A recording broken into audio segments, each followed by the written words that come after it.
안녕하세요. 오늘의 사연입니다. 구독과 좋아요 한 번씩 부탁드릴게요. 바로 사연 시작하겠습니다. 저는 33살이고 남편과 둘이서 살고 있었어요. 저는 결혼 후 일을 그만두고 바리스타를 꿈꾸며 카페에서 아르바이트하고 있습니다. 남편은 거래처 사람과 술자리 등으로 항상 늦은 시간에 귀가했고 집안일은 모두 제 몫입니다. 비록 시간제 아르바이트지만 서투른 집안일을 모두 하려니 힘들었어요. 하지만 남편을 위해 혼자서 고군분투했습니다. 쉬는 날 남편의 핸드폰으로 전화가 왔어요. 그리고 전화를 받은 남편은 충격을 받았습니다. 아빠가 돌아가셨대. 황급히 전화를 끊고 남편과 함께 병원으로 향했어요. 시어머니는 시아버지 곁에서 울고 계셨습니다. 시아버지를 떠나보낸 후 시어머니는 기운이 없어 보여서 남편이 많이 걱정했어요. 안부 인사차 전화를 해도 목소리에 힘이 없었습니다. 시어머니의 안위가 계속 신경 쓰인 남편은 시어머니와 함께 살자고 저에게 말했어요.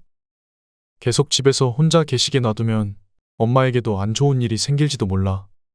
엄마 집으로 가서 엄마 좀 보살피자. 조금만 신경 써드리면 예전처럼 기운을 차리실 것 같아. 남편의 간절한 부탁에 며느리로서 도리를 해야 한다고 생각해 시댁으로 이사했습니다. 이 결정이 제 인생을 송두리째 흔들어 놨어요. 시댁으로 이사간 다음 날이에요.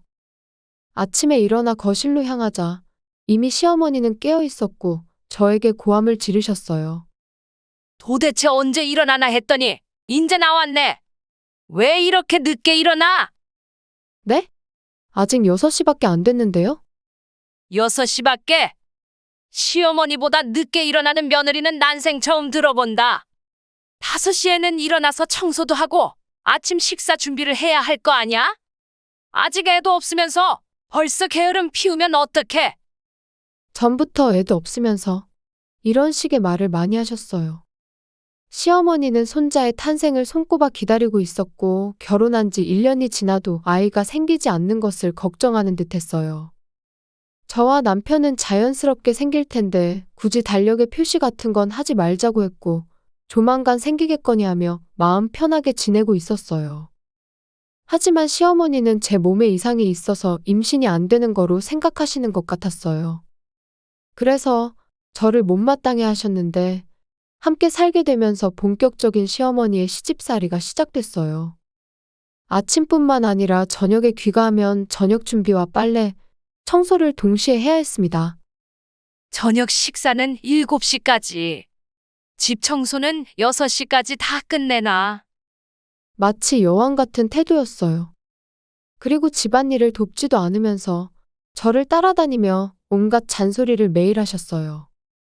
어떻게든 힘내보려 했지만 잔소리를 계속 듣게 되니 정신적으로 피폐해지고 몸이 점점 축났어요.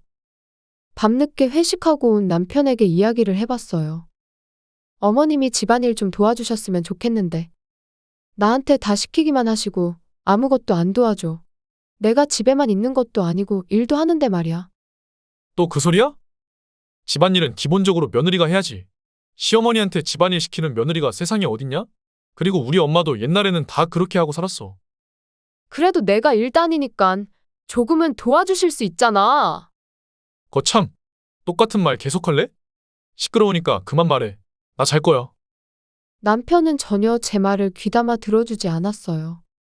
시어머니의 시집살이는 날이 갈수록 심해졌습니다. 휴일에 제가 아침 식사 정리를 한 뒤 방으로 돌아오니 방 옷장을 시어머니가 훑어보고 계셨어요. 그리고 손에는 제 속옷을 들고 있었어요. 어머님, 지금 손에 뭐예요? 이거 색깔이 왜 이래? 누래가지고 도대체 얼마나 오래 입은 거야? 속옷 좀 사 입어라. 보기 민망하다. 왜 마음대로 보세요. 가족끼리 뭐 어때서 그래? 그것보다 나중에 친구들 만나서 안주 삼아 말해도 되지? 이런 냄새 날 것 같은 속옷을 입으니까 아들이 거리를 두는 거 아니야? 이래서 죽기 전에 손자 볼 수나 있겠어? 무례한 시어머니의 말에 저는 잠자코 견딜 수밖에 없었어요.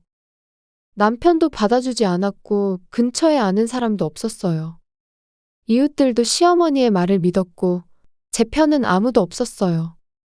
집안일 하는 방법 등은 시어머니도 젊었을 때 똑같이 엄하게 배우셔서 저한테도 이러시나 생각했어요. 하지만 아무리 생각해도 저를 일부러 괴롭히면서 제 반응을 보고 즐기는 것 같아요. 장 보러 가면 마주치는 이웃들이 저를 안 좋게 봤습니다. 그런 모습을 보고 시어머니는 흐뭇하게 웃으셨어요. 휴일에 남편이 모처럼 집에 있길래 다시 말해봤어요. 어머님이 내 험담하는 것 좀 그만하게 대신에 말 좀 해줘. 계속 나쁜 말들만 하시니까 다들 안 좋게 보잖아. 취하지 않은 남편에게 말하면 제 말을 잘 들어주지 않을까 그때는 기대를 했어요. 하지만 남편은 핸드폰만 계속 쳐다보며 제 말이 귀찮다는 듯이 한숨을 내쉬었습니다. 또 엄마 이야기야? 뭐 말했다 하면 엄마 탓으로 돌리고 그래. 욕먹는 거 너한테 원인이 있는 거 아니야? 원인? 난 진짜 아무것도 한 거 없어. 아니 땡 굴뚝에 연기가 나겠어? 아무것도 안 했는데 욕하는 사람이 어딨냐? 불평불만 그만하고 집안일이나 똑바로 하면 돼. 아, 짜증나. 당신이랑 이런 말 2번 다시 나네. 제 말을 진지하게 들어주지 않는 남편에게 짜증이 났어요. 결혼 초기에는 이렇지 않았는데 시댁으로 이사 오고 나서 사람이 바뀌었어요.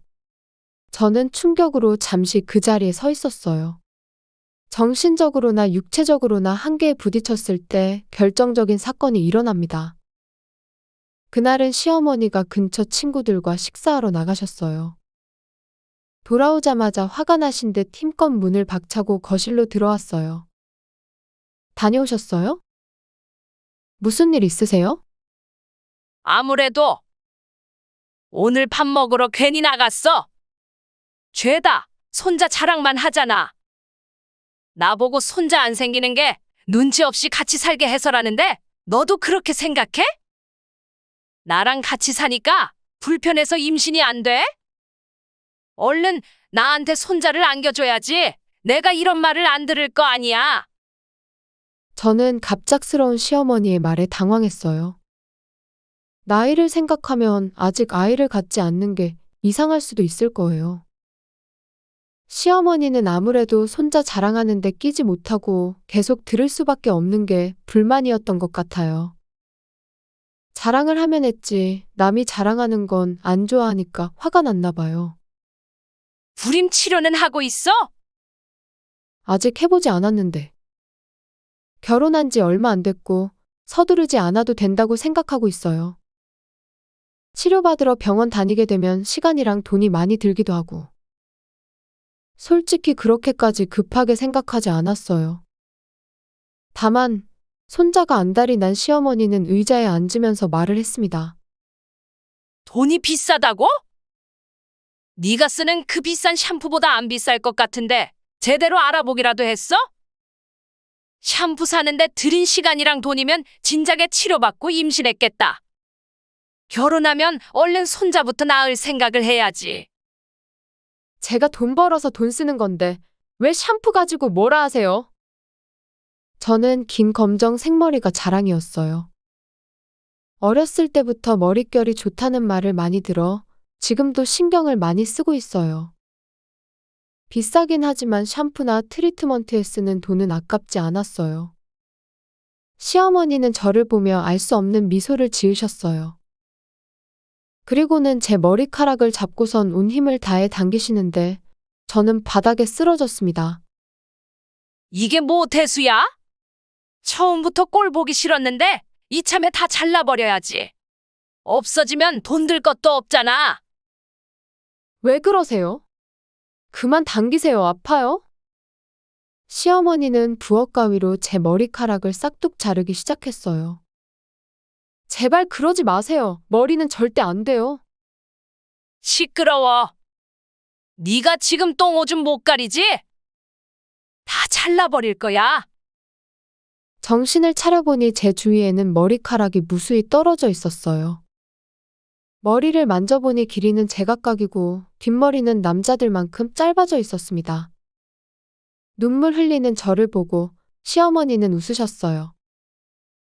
제 목숨 같은 소중한 머리가 한순간에 없어졌어요. 저는 너무 충격을 받아 더 이상 참을 수 없었어요. 그날 저는 남편에게 친정에 간다는 메시지만 남기고 친정으로 갔습니다.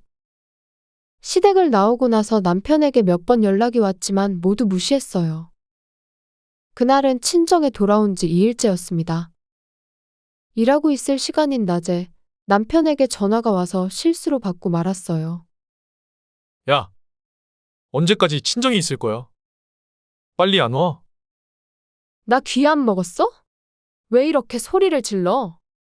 미안한데 당분간 들어갈 생각 없어. 지금 엄마가 병원에 입원했으니까 싫어도 빨리 와. 병원에? 저는 일단 병원에 가보기로 했어요. 말해준 병실로 가보니 시어머니가 침대에 누워있고 호흡기를 차고 있었습니다. 너 지금까지 뭐 했어?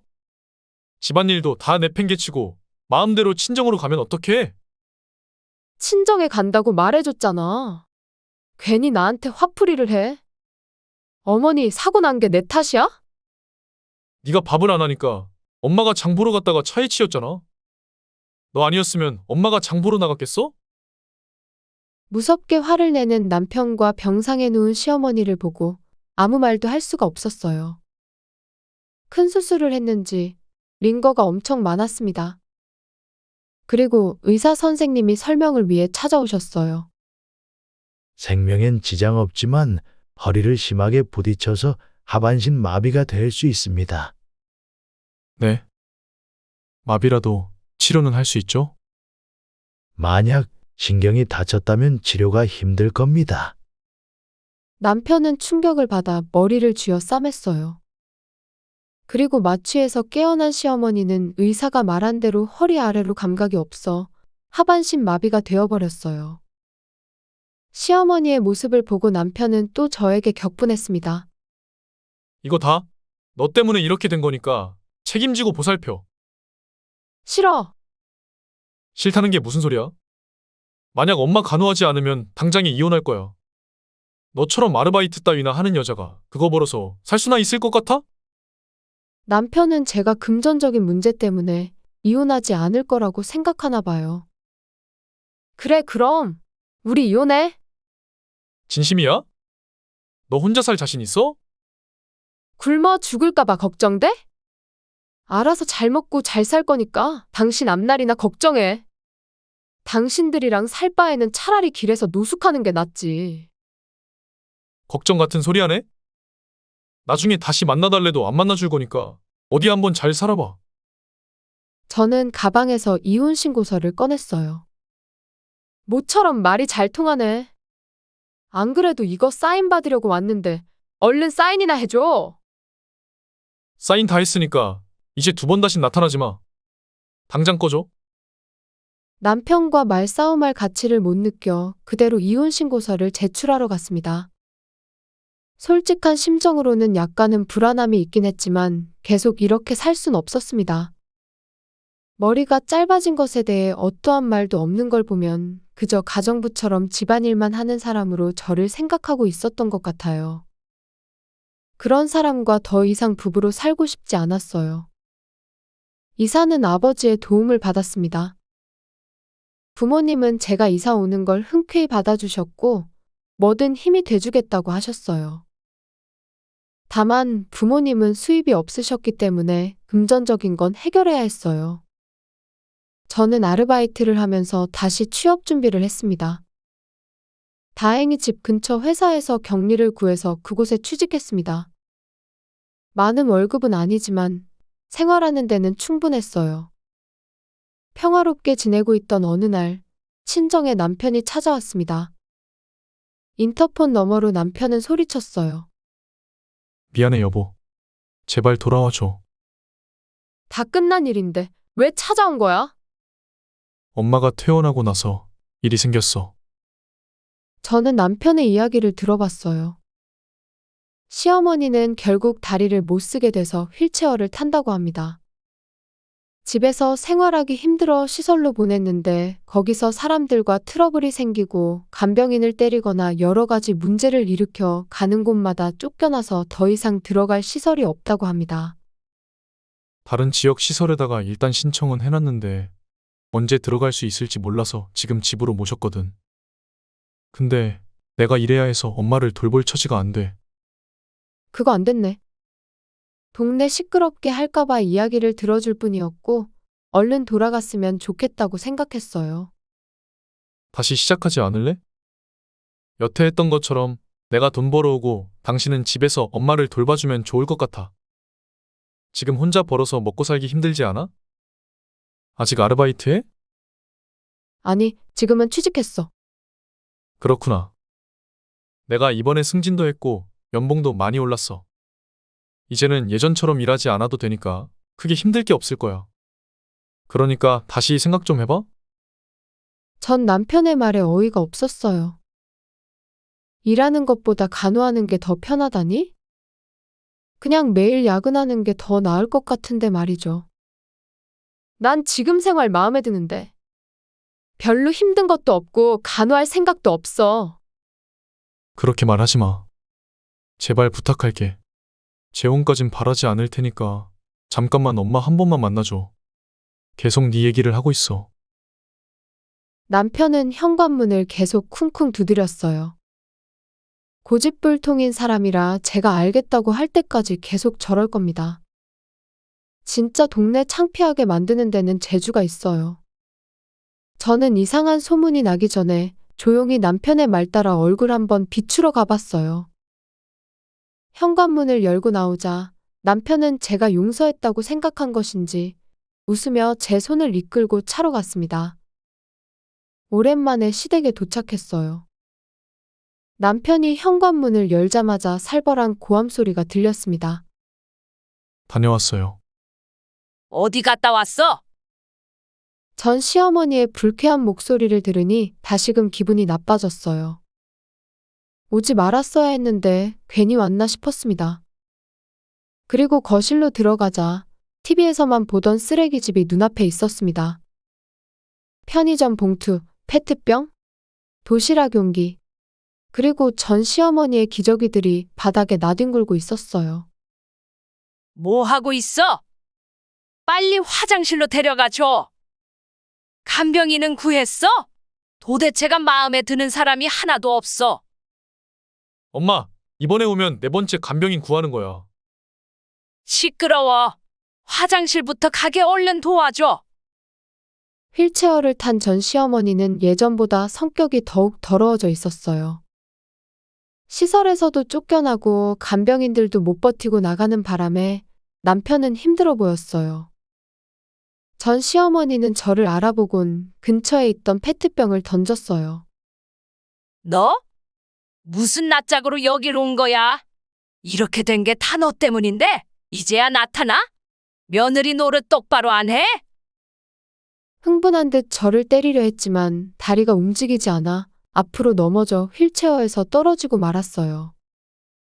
일어나려고 해도 다리가 불편해 잘 안 되고 바닥에 누운 채로 고개만 돌려 저를 쳐다봤습니다. 아무리 매섭게 노려봐도 무섭지도 아무렇지도 않아요.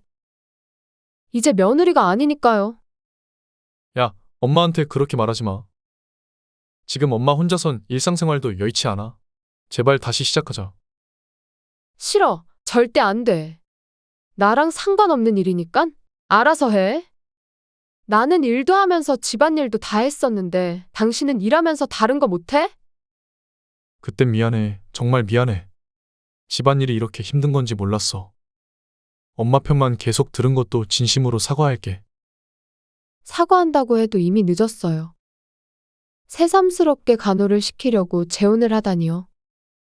아무리 그래도 바뀌는 건 없어. 절대 재혼은 안 할 거니까 꿈도 꾸지 마. 그러면 내가 돈을 줄게. 집안일만이라도 좀 해줘. 지금 취직해서 일 다니고 있는데 집안일을 무슨 수로 해줘? 내가 또 가정부 노릇을 해줄 것 같아?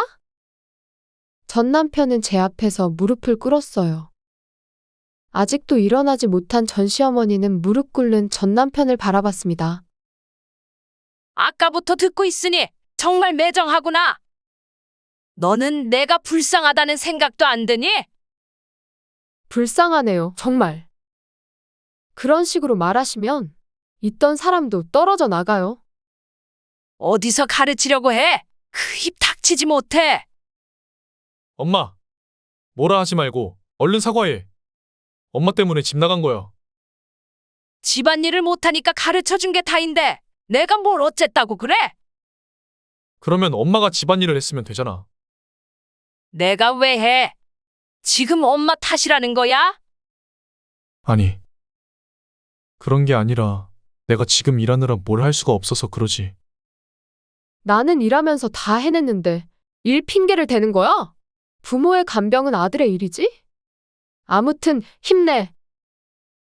저는 새파랗게 질린 남편을 뒤로하고 집을 나왔습니다. 아무리 이야기를 해도 제 이야기는 들은 척도 안 하더니 인제 와서 힘드니까 간호를 부탁하다니. 정말 당치도 않네요. 그 후 전 남편은 간호로 심신이 지쳐 회사도 결국 그만뒀다고 합니다. 돈이 필요할 때마다 인력사무소에 나가서 일용직으로 일하고 있다는 소문을 들었어요. 전 시어머니는 욕창이 생겨서 병원에 입원했다고 합니다. 거기서도 간호사에게 막말해서 요주의 인물로 찍혔다고 하네요. 다 낫기도 전에 쫓겨날지도 모릅니다. 저는 일도 익숙해지고 월급도 어느 정도 모아 친정집에서 나와서 혼자 살고 있습니다. 그리고 좋은 만남도 생겼어요. 지금의 직장 동료가 저에게 마음을 표현했습니다. 머리 정말 잘 어울리시네요. 미용실에서 짧게 자른 머리를 좋게 칭찬해 준 게 아직도 기억에 남아요. 지금은 제법 자라서 어깨까지 옵니다.